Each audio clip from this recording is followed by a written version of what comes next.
I have a couple of items I'm going to be handing out that are available to you. Oh, this is a representative sample, okay? Not comprehensive, but a representative sample of some declination letters the Attorney General has sent us regarding cases that we referred to her that she did not choose to prosecute. Again, representative sample. Also, we'll have a letter, actually an email that we sent about a month ago from our office to the Attorney General's office listing a bunch of facts and figures that I'm not going to go into right now, but these will all be available for you here in just a second. That being said, thank you for coming on short notice, and I will turn it over to Superintendent Horne. Thank you for coming. We called this in the last minute in response to a statement that we saw by Kris Mayes saying that you want to investigate the ESA program for misuse of funds. The fact is that she does not want to have parents have a choice for their children to go to a school that meets their needs, even if the public school is not meeting their needs. She knows perfectly well there is no misuse of funds in the ESA program by the Department of Education, and that the Department of Education has implemented many processes to avoid misuse of funds. We have recovered in auditing, after paying out the amounts less than $2,000, we've recovered over $400,000. And she knows that. She is hypocritical in that she has turned down a number of cases. And I think you're getting copies of some. We had somebody who purchased vaginal probiotics out of education funds, and adult hair products, $14,000 worth. We referred it to her for prosecution. She declined. Oh, and it included a cell phone. We sent to her a case where somebody used $64,000 of funds. Now, if someone's got $64,000 of funds in ESA funds, it means they have special ed children. And instead of taking care of their special education children, they purchased $64,000 worth of crystals, obviously for a business. And she refused to prosecute that. We sent it to her, she refused to prosecute it.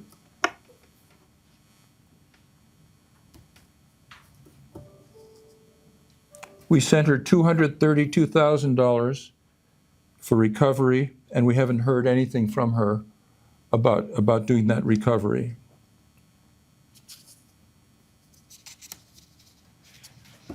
She refused to prosecute a case where someone spent $80,000 of ESA funds on technology, such as laptops.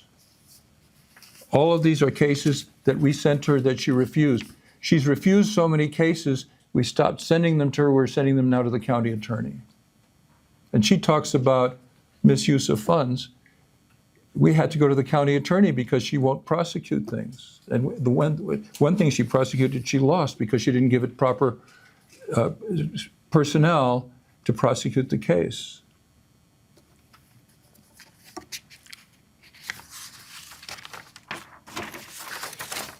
We have families with 3 children.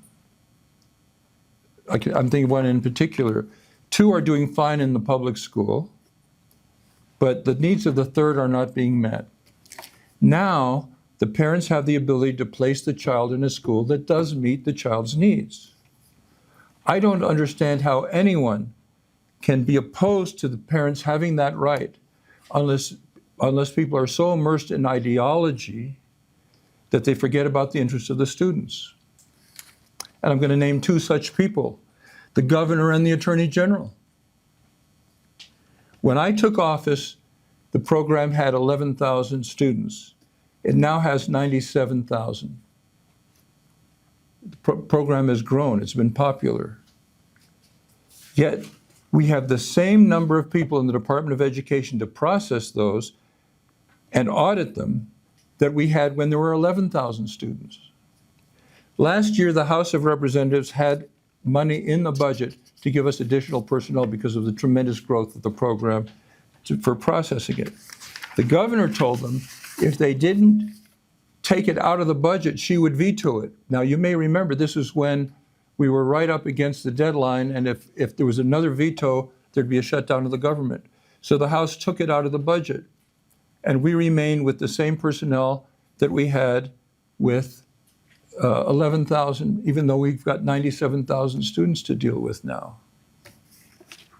This is her way of silently trying to kill the program,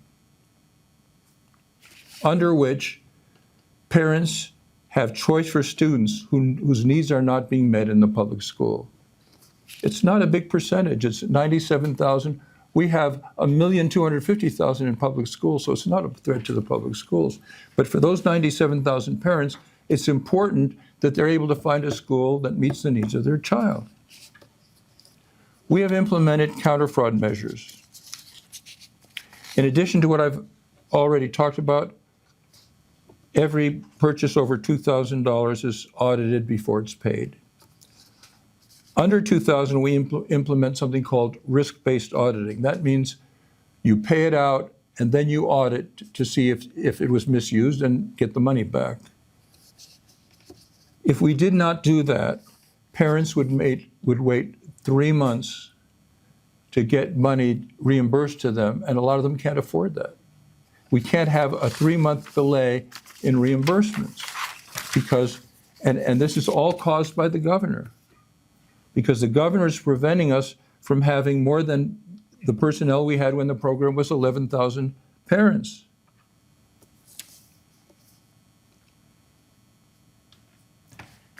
The very thing that the Attorney General is attacking, risk-based auditing, is provided for in legislation that passed the House, passed the Senate, and was signed by the governor. And now she's saying it's a waste of money to use that very system that was passed by the legislature and signed by the governor.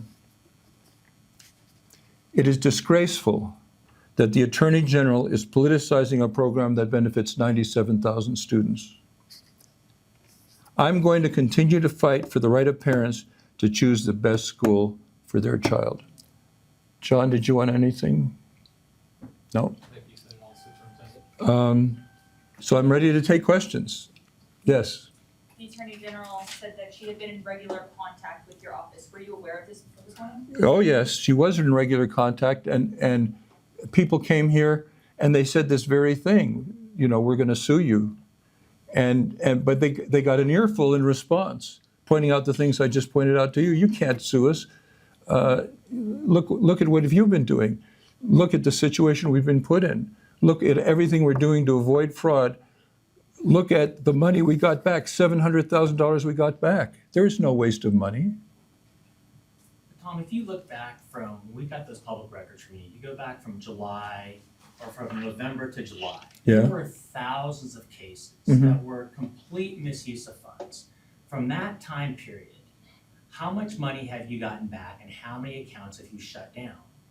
I think it's the 700,000 is the amount during that period. I believe that 700,000 is the amount since you took office. That's the records you gave us. Well, but most of the time I've been in office, we didn't have risk-based auditing. I understand that. Yeah. So what I'm saying is of those records that you released to us and now you since refused to Yeah. release to us, how many accounts have you shut down and how many parents have you? This gone is after? starting in August. Is that right? Well, I'm talking about going back from November of last year to July when we uncovered that parents were spending money. Right, that you got, Right, and then you made another one right. But what I want to know is from that time period, that's the time period we're talking about. from the time period of August. Is that what you're saying? No, November of 24 to July of 25. How many accounts have you actually shut down and how much money have you actually gotten down from fraud from that Well, we time? got, the total we got was 700,000. I don't think we have a breakdown by that. We can, I'm sure get it. We just don't have it right now. Yeah, we don't have it right now. Well, we can see if we have it. And if we have it, we'll give it to you. Have you shut down anyone's accounts from that, from the Mississippi? Yes, How many? 700. 700? 700 accounts. We shut down 700 accounts. Those people no longer can use ESA. Is that? We've had a very vigorous program to prevent fraud, and here the Attorney General pipes off with her imagination, talking about alleged waste. And the people she sent here did the same thing. They said it, and they got an earful from the people that were there, but she didn't listen to them. Because I'm sure they brought back all the answers we gave her. But she didn't listen because the political thing for her to do was to make this kind of a threat. After all that correspondence, why do you think now is when legal action was brought up? You have to ask her that, I don't know. It would help if you just gave us just a definition of what risk-based auditing is. Risk-based auditing means for amounts over 2,000, you audit before you pay it out. For amounts under 2,000, because you don't want people to have to wait 3 months to get paid, you pay it out, then you audit, and then you get the money back. As I mentioned, we got in 700,000. That's risk-based auditing. Thank you. So we talked about closing accounts. Is there any other penalties that parents can face if they misuse this program? Well, if we had an attorney general that was doing her job, they would face criminal prosecution. I gave you 3 cases that we sent to her for criminal prosecution that she refused to prosecute. Yes. I wanted to ask about, first the process of like getting these funds back. You know, how does the department go about clawing back funds that have been misspent? And a second question, when you talk about referring accounts for, criminal charges, I mean, how are you making that determination? Is there like a set dollar threshold, or is it more so? No. No, it's obvious. It's obvious when something is outrageous. I mean, the examples that I gave you, $64,000 of crystals, it's obvious. That she's doing a business and she's neglecting her special ed children. What happens if a parent can't pay back what they took from the program? We do payment plans. Tom, your office has given us some of the records which we uncovered that had some of the questionable spending. Your office is now refusing to give us records. However, your office did give 2 years of ESA records to Ed Choice. Why did you give records of ESA fundings to Ed Choice, which is a pro-ESA proponent, and you're refusing to release records to 12 News? Okay, the answer, we didn't, I don't like the word, I don't agree with the word refuse. The rule is, if we have a document, we give it. If we don't have a document, we're under no obligation to create it. What you asked for, you know this from the pleadings, what you asked for would require us to create documents, and that's not something that any governmental body would do. If we had those records, we would give them to you. I would like the same records you gave to Ed Choice. I don't know about Ed Choice. Yeah.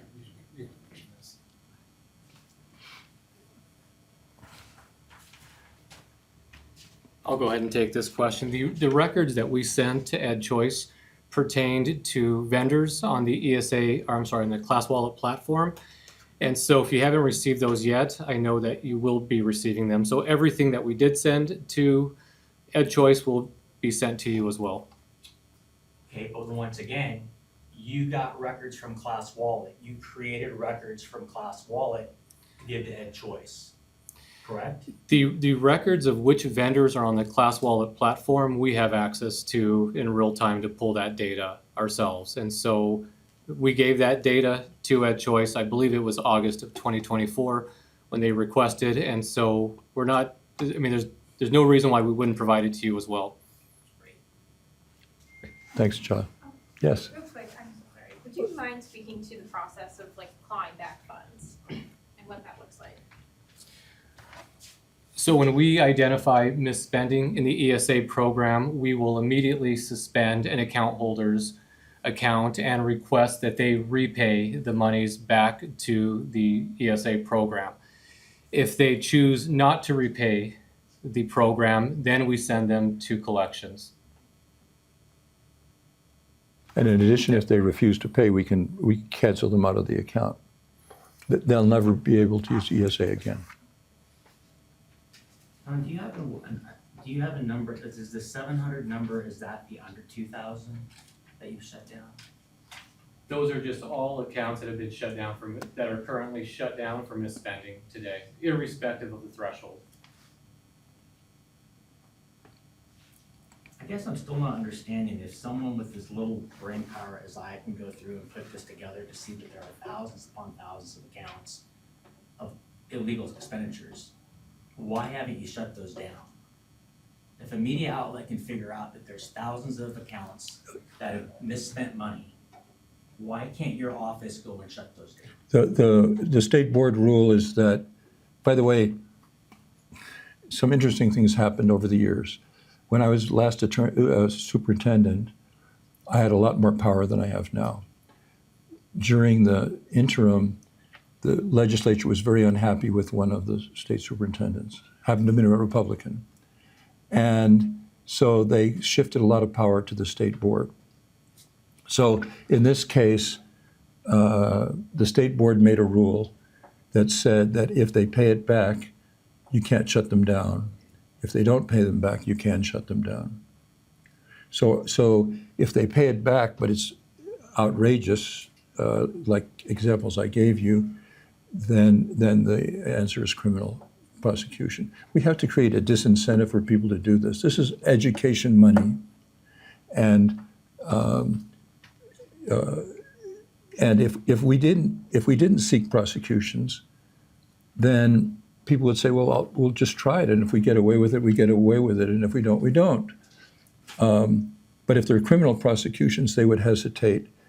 The fact that the Attorney General refused those criminal prosecutions I told you about, in my opinion, is outrageous, and an unbelievable hypocrisy considering what she said today. You mentioned, the Attorney General not being open to prosecuting these cases. Have you had better luck with the county attorney's office? Yes. Okay, gotcha. What cases has Ms. Mitchell prosecuted? John, do you know that offhand? So none have gone to trial yet, but they are in the process of investigating a variety of cases that we've sent their way. Right. And we know what they're doing. The Attorney General doesn't tell it. If the Attorney General is doing anything at all, she doesn't bother to tell us. What does the timeline look like from when a parent submits a request for under 2,000 to when they could be audited and that money reclaimed? John? We have essentially 2 years to perform an audit after the fact, and so it could happen anytime during that time period. Some of the promptly, presumably. Yes. Has the AG picked up any cases that you put forward? Are there any that she has accepted from you? There was one that she lost. Has she accepted any others? Yeah. Yes. Hold on, so yes, there are 2 cases that she has taken, that she has prosecuted. One was just in the news a few weeks ago with the family that was out of Colorado, with many, many kids on the program, some who were real, some who were not.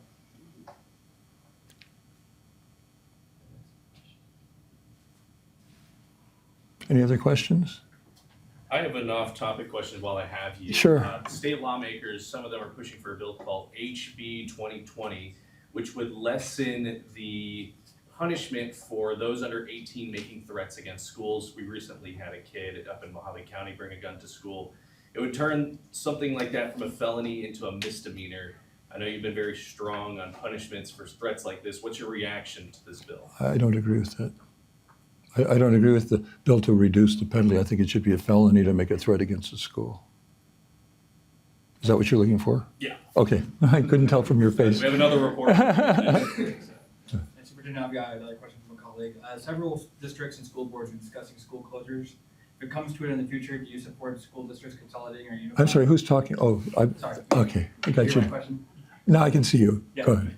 Several districts and school boards are discussing school closures. If it comes to it in the future, do you support school districts consolidating or unifying? Could you talk a little slower, please? I didn't. It went right by me. Do you support consolidation unification districts? Oh, totally. I worked for it when I was in the legislature. I think it's it's really, really bad that we have small districts that aren't big enough to properly handle their finances, that don't have teachers that they need in different areas. I'm totally in favor of particularly unification between elementary schools and high schools. And I brought that. Matt Gress, who's the chair of the House Education Committee, is interested in that, and I brought him a plan for that. What are the benefits of consolidating? Sorry? What are the benefits of consolidating? Well, there's efficiencies of size. It's if you don't have an efficient operation, you can't pay your teachers properly. If you can't pay your teachers properly, you won't get the teachers you need, and the kids will suffer. So you have to be efficient, and you can't be efficient when you're small. Large districts can consolidate so many other things with a few people that they're not necessarily efficient. Sometimes they're just inefficient because they don't know any better, but at least they have the possibility to be efficient and therefore pay their teachers properly. I have a quick clarification. Yes. So, of the 700 accounts that have been shut down, Yeah. that's since you took superintendent, right? I think what Attorney General Mayes was talking about was the purchases under 2,000. I'm trying to figure out how many of those under 2,000 you've actually clawed back, and how many of those you actually have closed down. John? Thank you. The 700 accounts that I mentioned earlier are accounts that are closed down today. So we have suspended more accounts than that. What that number is, I don't have off the top of my head, but we have 700 accounts that are closed currently because of misspending. But how many of them are under $2,000? Yeah, that, I don't know. It's going to be the vast majority because the vast majority of our purchases come in under that threshold. But we can find that number if you need it. Well, also, if it's over 2,000, we wouldn't pay it out in the first place, so there would be no occasion to Yeah, shut it so down. very few. So I may be guessing, but I would think they were all under 2,000. And Tom, I'm sympathetic to what you have to say regarding you only have the same amount of folks. I'm sorry? I'm sympathetic. I think most people are sympathetic and understanding you only have the same amount of staff. Right. And the program is very popular and it's grown and Right. a lot of parents are doing it. But I guess my question is, if you see a parent that has bought a $1,999 diamond ring, why don't you shut them down immediately? If That's they- clearly a misuse Well, of money. if they pay the money back by board rule, we can't. But if they don't pay it back, we can shut them down. I don't know if you know Correct. what happened in the case of the diamond ring. But if they don't pay it back, we would shut them down. Okay. Why not shut them down as your principal for abusing? I agree, and I brought that up with some people at the board, and we've had a lot of agony with 50 people coming and attacking every time we deal with ESAs, so they want a little rest from ESAs.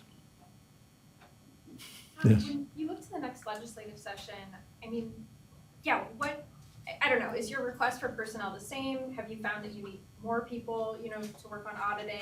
I don't know, yeah, what, I guess, are you looking for in this next legislative session in terms of funding, staff, policy changes? How many are we asking for, John? Well, I think we are requesting of over $2 million more to increase our staffing levels. Which would go from what to what, John? So currently we have the budget for 40 staff members, and we would, I think, be adding another 20 or so. And then only 12 are in the audit team, right? Correct. That's still correct, thank you.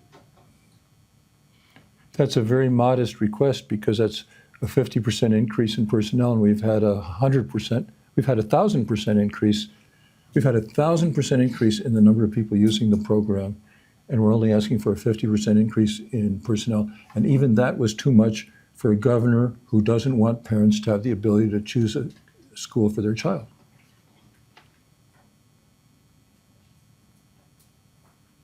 All right, thank you. Let's, Thanks, everybody. Thanks, everyone.